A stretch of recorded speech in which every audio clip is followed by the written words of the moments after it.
Why hello, Blair here of Chaos Costumes, here to teach you more about Nomad. Today we're going to explore the repeater some more and make something really cool that of course glows because I have way too many LEDs. So without further ado, let's go. So last week we made this sweet wizard staff. This week I'm going to teach you something new. We're going to make a wishing well. So we don't need this sphere. Bye sphere. And then we're going to start with a tube. I want to rotate said tube, but first let's reduce the faces to 4. And it's going to make it diagonal like this. We'll want to rotate it by 45 degrees, having the snapping enabled. And then you'll go into the pivot and align it. Next up, we want to look at it from the side and then rotate it that way. Now we'll make a little trapezoid. And I'll shrink it down a little bit by fixing the gizmo with the align. Now we'll add a radial repeater, and we'll select one little shape and drag it out so we can see what we're working with. Now I'll select the repeater and increase the quantity, and then I can mess with the tube a little more so that the little splits between the bricks are even. And then I'll validate it and remesh it so that I can smooth out those corners. Then I'll remesh it a lot higher so I can go in with the stamp tool. We're just going to use the texture that we used in the Nomad for Dummies tutorial. It's a little too intense, so let's turn down the intensity and subtract it. And turn off the symmetry. Now I want to make these bricks look a little bit more organic, so I'll go in with the inflate tool. And then the crease tool. Just going back and forth to get the texture correct. And then I'll just voxel remesh them to clean up the geometry. And then go in and decimate it, just so the file size isn't enormous. Now that I'm happy with that, I'm going to clone it. And take that copy and move it up.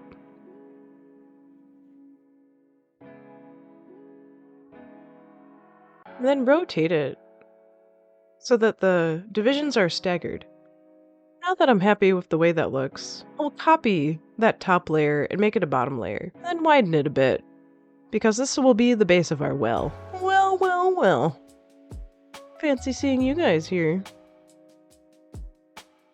I just want to variegate this appearance, so I'll make that top layer a little thinner. And I'm just changing the size of the bricks with the gizmo tool. I want to save a little piece for later, so I'm going to clone it and drag it up and rotate it by 90 degrees. This eventually will be the top, but we don't need it right now. So I'll hide that layer. Now we're going to get to the fun part by adding a cylinder and take it out of the radial repeater.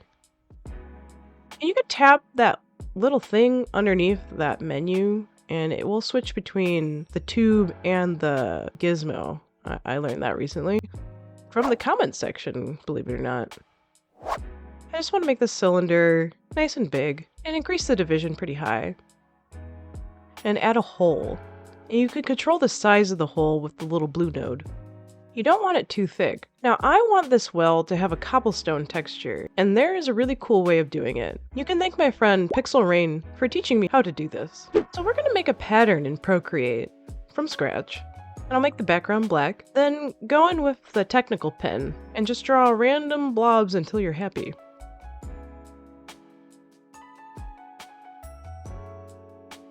What we're essentially doing is making stones that don't quite touch, so there's some space for the mortar in between.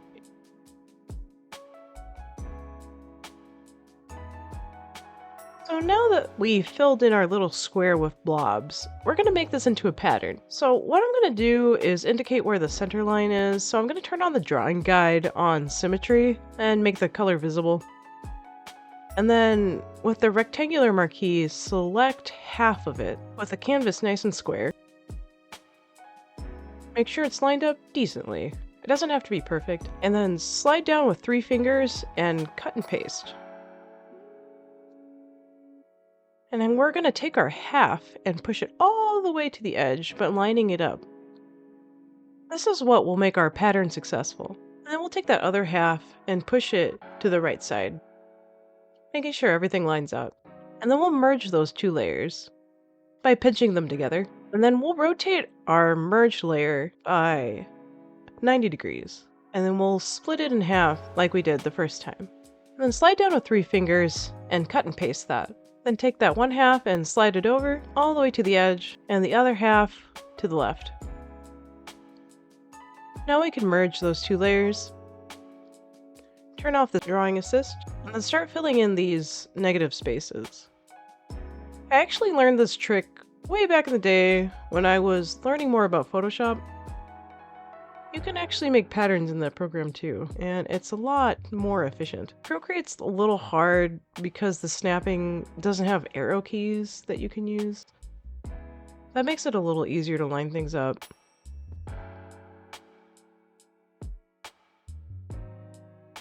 If you guys don't want to go through all of this trouble making your own pattern, I'll link the image down below.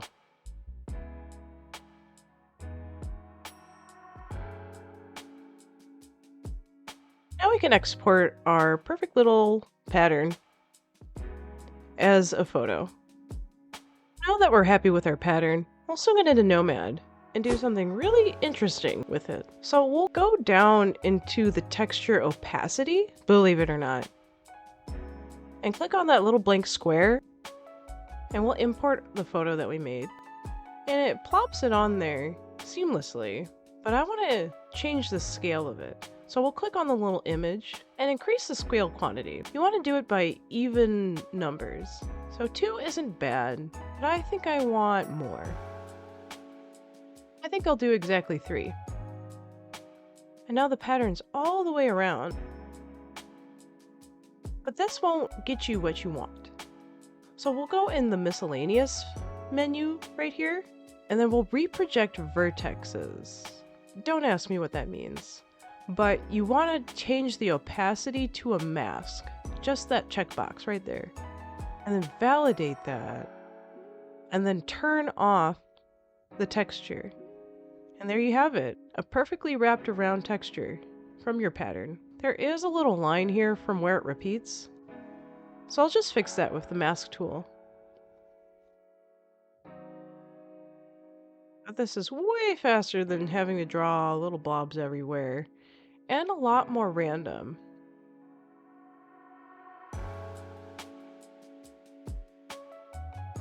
Just make sure you have symmetry toggled off. I don't like how close that is, so I'm going to make that split a little bit more defined.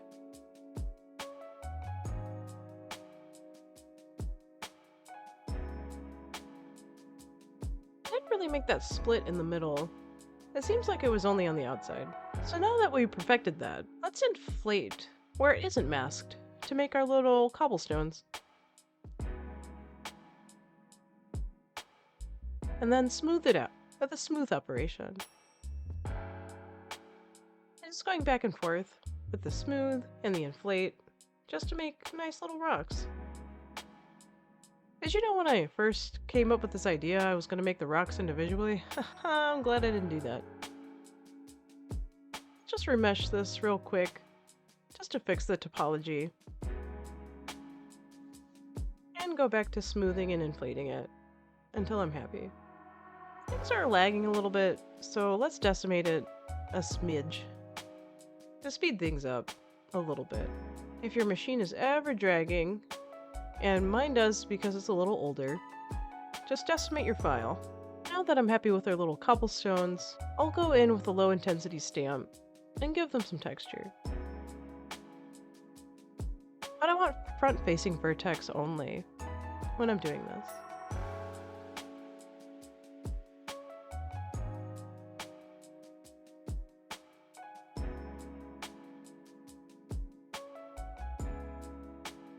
You don't have to worry too much about the top because we're going to cap that off.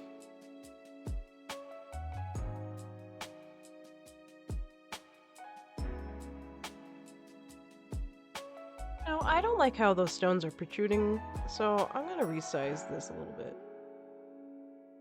And then I'm going to invert the mask and then texture the mortar. I don't decimate it. Now that I'm happy with it, I can completely get rid of the mask. And look at it. Look at all of its glory. We made cobblestones in record time. Now we're going to take this ring that we made at first, and then clone that, and drag it up to cap off this well.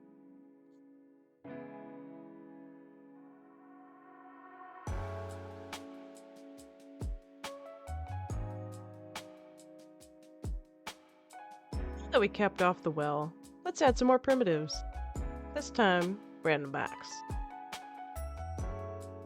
And we'll move that box over, and widen it. I'll add a mirror, so it's on both sides. And then clone that up to make more bricks. And then we'll take that juicy little shape that we saved and select everything with the radial repeater. Fatten that up so it matches that little area there. Now that it's looking good, we'll take the radial repeater and the tube and we'll join that. And then we can just trim off the bottom. To make that transition a little prettier, I'm going to take that final box and make a little platform. And separate that little bridge out, fix the gizmo with the pivot, and elongate that little keystone right there. Now we can take the boxes and the mirror and we'll join them, and we'll do a smooth operation on them. And I'll go in and stamp the rock texture onto them. And I'll go in with the inflate tool and make them a little more organic.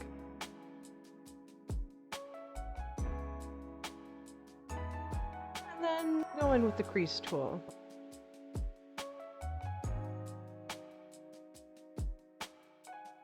And while I'm here, I'll add texture to these bricks too.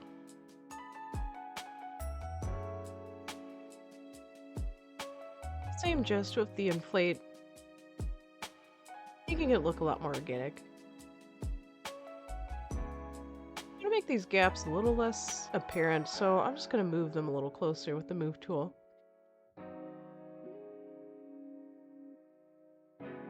Now I want to add some mortar in between these bricks.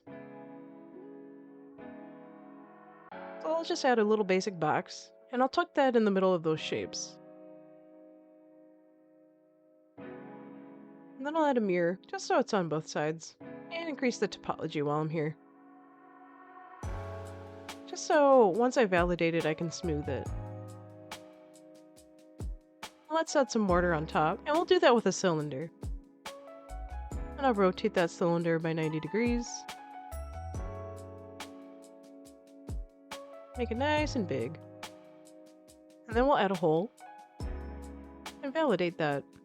Now it's perfect. We'll just trim out the bottom and realize the girth is enormous, so let's fix that. And smooth it out. Now let's add some mortar to the rest of these bricks. So we'll just do it in the same way with a plain cylinder.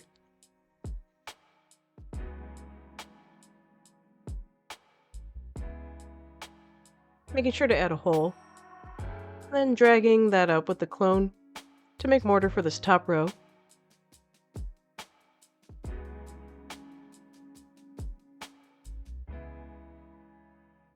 Then we'll clone it again to make a base, getting rid of the hole.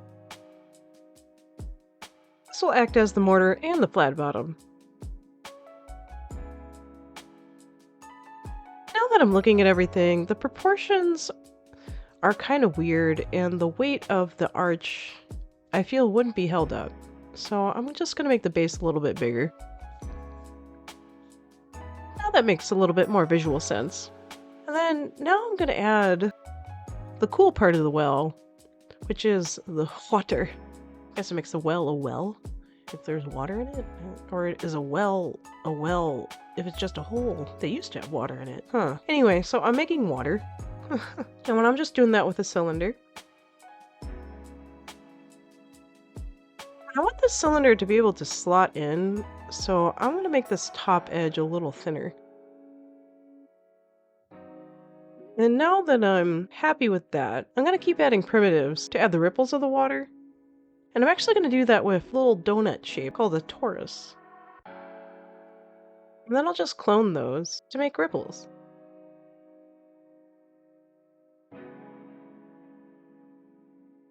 And I'll increase the division of the cylinder and validate it. So I can make more intense valleys to these ripples with the brush tool under Subtract. This water thing is definitely a trust the process situation that's happening here, because right now it looks like dog dookie. I promise it'll look better. Now that I'm happy with all of those primitives, then I'll join them. Make sure I only join the right things by soloing it. And then voxel remeshing everything together. Now I can smooth everything out at a pretty high intensity, just to blend all of those shapes together.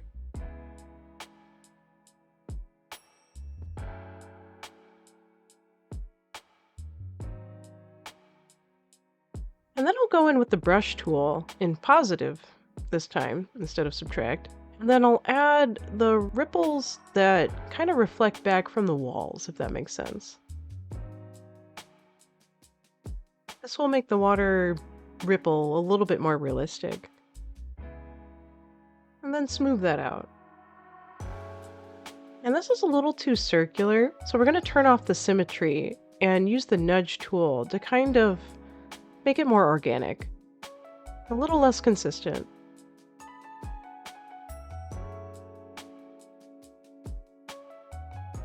Just going to go back in and kind of increase those inverted ripples with the inflate tool. Just move things around. When it's opaque like this, it doesn't really make any sense, and it doesn't really look good.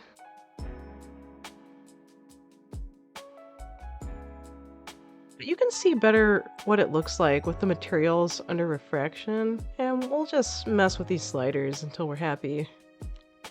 But it really looks the best with its surroundings. So, see, it looks a lot more like water when it's not opaque. So before I can join everything together, and so it doesn't crash my machine, I'm going to decimate every single layer. That is enormously huge.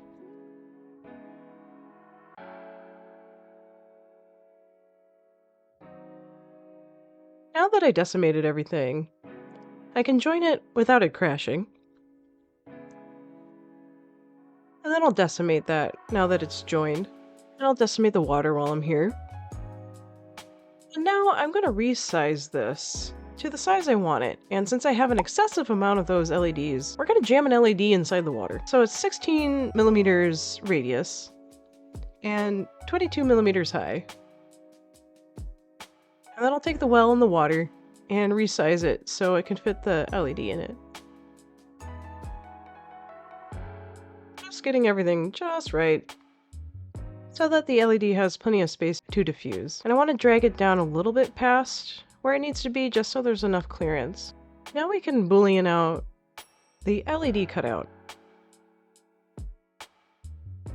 But first we're going to save, just in case it crashes, but we're going to do something different.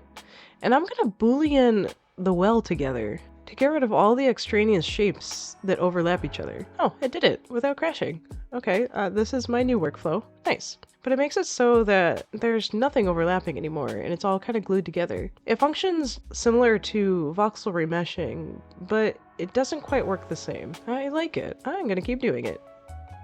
I guess it's time to decimate. And finally, name our layers. So that's the well water, duh, and the well. And I like to save as selected with individual objects. Now let's slice this easy to slice device. So let's import our two shapes, hit no, and I'll make another plate because I want to print this water transparent, or at least translucent. So transparency isn't really possible with extrusion printing. So this is pretty simple, so I'll repair it. And then under the global settings, I want to make sure support is enabled and touching the build plate only, so I don't have to dig support out of the middle. And then the strength, I want 3 walls. And usually I print with lightning infill if it doesn't need to be structurally sound. And then the quality aligned works out. I'll slice it to make sure it works. Beautiful. And the supports are on the outside of the well instead of the inside. That's really all I wanted. Let's look at this water. It's pretty simple. It's a peg, essentially, that's hollow. Looks like I built the support material exactly where it needs to be. Let's print these guys.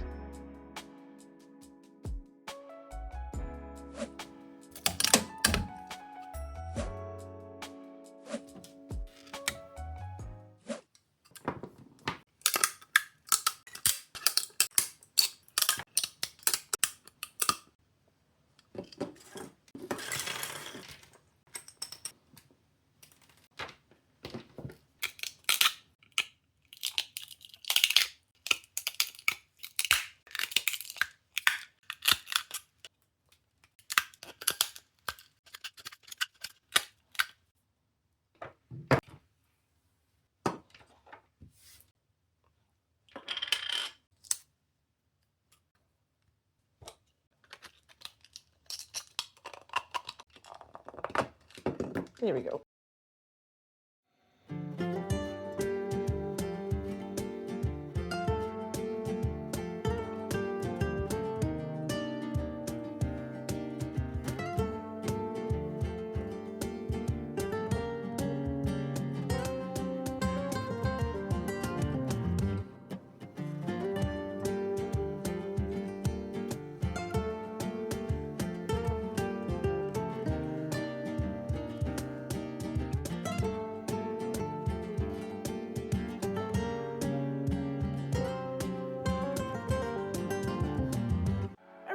How this turned out. I think it was really fun and very detailed for something very small, but I hope it was able to teach you something new. If you have any suggestions or any advice, I will gladly take it in the comments down below. If you like what I do and you like what you see, please like the video. And if you really like what I do, please subscribe. Every little bit helps. Just a friendly reminder, I am releasing my good files on cults. So if you want to just download them and inspect them, you can. And I am absolutely open to suggestions about that. Or if I need to start a Patreon or something, just let me know in the comments. But I hope you guys have a beautiful day, and I'll see you guys in 2 weeks.